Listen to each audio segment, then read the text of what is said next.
જ્યાં સુધી આ વિસ્તારની પાણીની સમસ્યાનું નિરાકરણ નહીં આવે ત્યાં સુધી હું જાહેરમાં કોઈ ભૂલાર નહીં સ્વીકારું કે પાઘડી નહીં પહેરું કે સાલ પણ નહીં ઓઢો. એ સંકલ્પ આજે પણ મારો ચાલુ છે.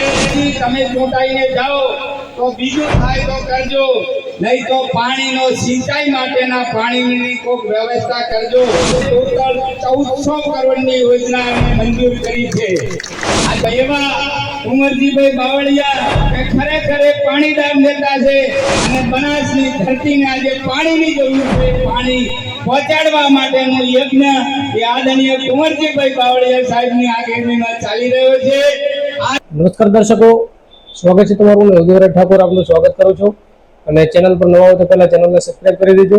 અને આજે વાત કરવી છે કે બનાસકાંઠા જિલ્લાના પાવર તાલુકામાં આવેલ મીઠા ગામે વગડ સંકલન સેવા સમિતિ દ્વારા આજે સમૂહ લગ્નનું આયોજન કરવામાં આવ્યું. તેમજ મીઠા ગામે સમૂહ લગ્ન ઉત્સવ યોજાયો. તે દરમિયાન અમથુજી ઠાકોર તેમજ જે દાસબાપુ ટોટાણાથી મહંત દાસબાપુ, દેવદરબાર જાગીરમઠથી મહંત બળદેવનાથ ગિરી બાપુ, તેમજ કાંકરેજના ધારાસભ્ય અમૃતજી ઠાકોર, દિયોદર ધારાસભ્ય કેશાજી ચૌહાણ, રાધનપુરના ધારાસભ્ય લવિંગજી ઠાકોર હાજર રહ્યા. તે દરમિયાન કેશાજી ચૌહાણે સિંચાઈના પાણી બાબતે સિંચાઈના પાણીને લઈ તેમજ પિયતના પાણી માટે કેશાજી ચૌહાણનું મહત્વનું નિવેદન સામે આવ્યું. તેમજ કુંવરસિંહ બાવળિયા પણ હાજર રહ્યા. ત્યારે કેશાજી ચૌહાણે એક સિંચાઈના પાણી માટે એક મહત્વની વાત કરી અને કેશાજી ચૌહાણે પહેલા પણ કહ્યું હતું કે જ્યાં સુધી મારા વિસ્તારના પ્રશ્નોનો હલ નહીં થાય ત્યાં સુધી હું માથે પાઘડી તેમજ ફૂલહાર નહીં સ્વીકારું અને સન્માન નહીં સ્વીકારું તેવું કેશાજી ચૌહાણે પણ કહ્યું હતું. ત્યારે આજે પણ કેશાજી ચૌહાણ સમૂહ લગ્ન દરમિયાન કેશાજી ચૌહાણે સિંચાઈના પાણી બાબતે શું કહ્યું એ આવો સાંભળીએ વિડીયો. આ વગડ સેવા ટ્રસ્ટ દ્વારા આ સમાજનો બીજો સમૂહ લગ્ન ઉત્સવ છે.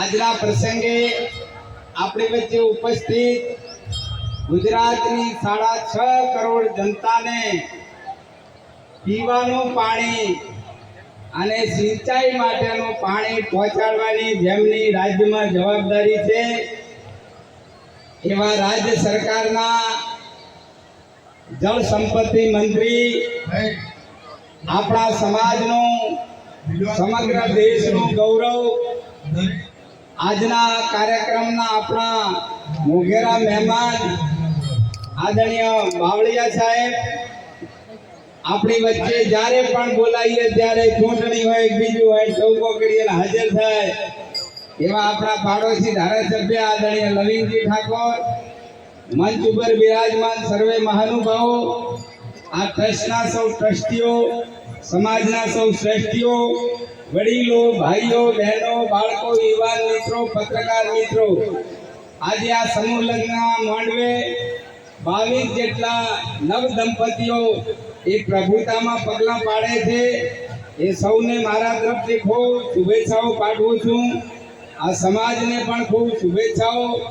જેમણે આ સમૂહ લગ્નનું આયોજન કર્યું છે એ ટ્રસ્ટના સૌ ટ્રસ્ટીઓને વંદન કરું છું, એમને સલામ કરું છું. જે દાતાઓએ આ સારા કાર્યની અંદર દાન કર્યું છે એ બધાને અભિનંદન આપું છું અને ભગવાનને પ્રાર્થના કરું કે એમનું આ દાન એ 125 કરોડ ઘણું કરીને ભગવાન પાછું આપે એવી ભગવાનને દિલથી પ્રાર્થના કરું છું. અને ટૂંકમાં 2 વાત કરવી છે. એક તો આ 21મી સદી છે અને 21મી સદી એ શિક્ષણની સદી છે.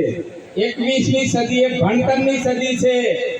આપણા ધર્મશાસ્ત્રમાં એમ કહ્યું છે કે સમય છે બળવાન, પુરુષ નહીં બળવાન, કાબે અર્જુન લૂંટ્યો વહી ધનુષ વહી બાણ.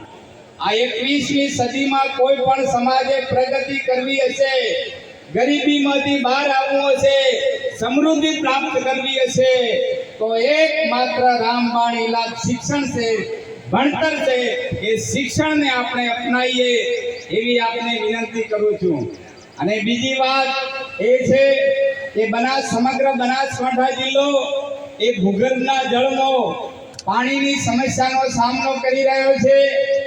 આ જળને ટકાવવા માટે, ભૂગર્ભના જળને ટકાવવા માટે આપણે પણ પાણીનું મહત્વ સમજી અને પાણીનો ખોટો બગાડ ના થાય, પાણીનો વેડફાટ ના થાય એની સૌ ચિંતા કરીએ અને વરસાદ રૂપી જે પાણી આપણને મળે છે એ બધું જ પાણી હંગરવાની વ્યવસ્થાઓ કરીએ અથવા જમીનમાં ઉતારવા માટેની વ્યવસ્થાઓ કરીએ.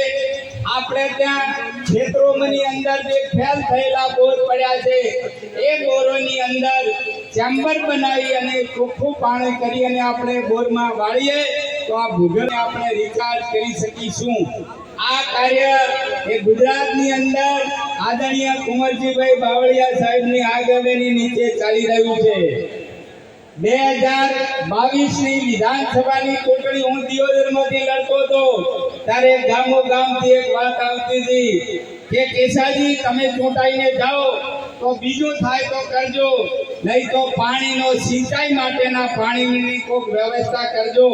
અને એ વખતે મેં સંકલ્પ કર્યો હતો કે હું ધારાસભામાં ચૂંટાઈને જઈશ તો જ્યાં સુધી આ વિસ્તારની પાણીની સમસ્યાનું નિરાકરણ નહીં આવે ત્યાં સુધી હું જાહેરમાં કોઈ ભૂલાર નહીં સ્વીકારું કે પાઘડી નહીં પહેરું કે સાલ પણ નહીં ઓઢો. એ સંકલ્પ આજે પણ મારો ચાલુ છે. મોદી સાહેબ અહીં આવીને બોલીને ગયા હતા કે જ્યાં નર્મદાના પાણી નથી પહોંચ્યા તે આગામી સમયમાં પહોંચશે. કેશાજી તમે મારા વતી બધાને કહી દેજો. અને આ મોદી સાહેબના શબ્દને રાખવા માટે ગુજરાતની અંદર જેમના પાસે આ સિંચાઈ ખાતું છે એ આદરણીય કુંવરજીભાઈ બાવળિયા સાહેબે દિયોદર વિસ્તારના 125 ગામોની અંદર નર્મદાનું પાણી એ પાઇપલાઇન દ્વારા તળાવમાં પહોંચે એના માટે ટોટલ 1400 કરોડની યોજના અમને મંજૂર કરી છે. આજે આ સમાજની વચ્ચે આ ઓગણજીની ધરતી પર હું એવા કુંવરજીભાઈ બાવળિયા સાહેબને, રાજ્યના મુખ્યમંત્રીશ્રીને અને દેશના વડાપ્રધાનને આ સમાજ વતી આભાર વ્યક્ત કરું છું. આ વિસ્તારની જનતા વતી આભાર વ્યક્ત કરું છું. અને એ 1400 કરોડની યોજના પૈકી 700 કરોડની 778 કરોડની યોજના એનું ટેન્ડર મંજૂર કરીને પોતે અહીં આવ્યા છે અને એનું તાત્કાલિક ખાતમુહૂર્ત થવાનું છે. એ પહેલા ફેઝની અંદર 700 કરોડ રૂપિયાના ખર્ચે પાઇપલાઇન દ્વારા તળાવમાં પાણી પહોંચવાનું છે. બીજો ફેઝ જે છે એના પછીનો તબક્કો આવે છે.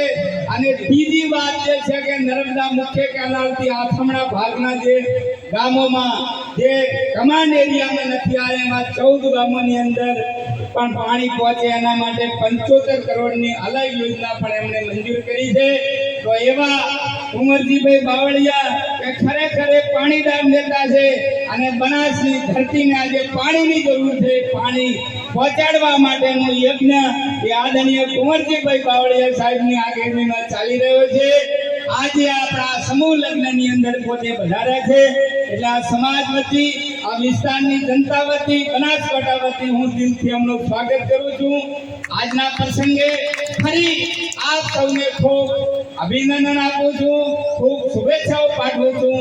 આજના પ્રસંગે અમને યાદ કર્યા, અમારું સન્માન કર્યું, એ ઋણનો અમે સ્વીકાર કરીએ છીએ અને ઓગણજીને પ્રાર્થના કરીએ કે તમારું આ ઋણ ચૂકતે કરવાની ઓગણજી અમને તાકાત આપે, શક્તિ આપે. એવી ઓગણજીને પ્રાર્થના, અમારા ચરણોમાં વંદન કરી મારી વાત પૂરી કરું છું. ભારત માતા કી જય. નમસ્કાર. ફરી મળીશું ત્યાં સુધી આપ સર્વે ધન્યવાદ.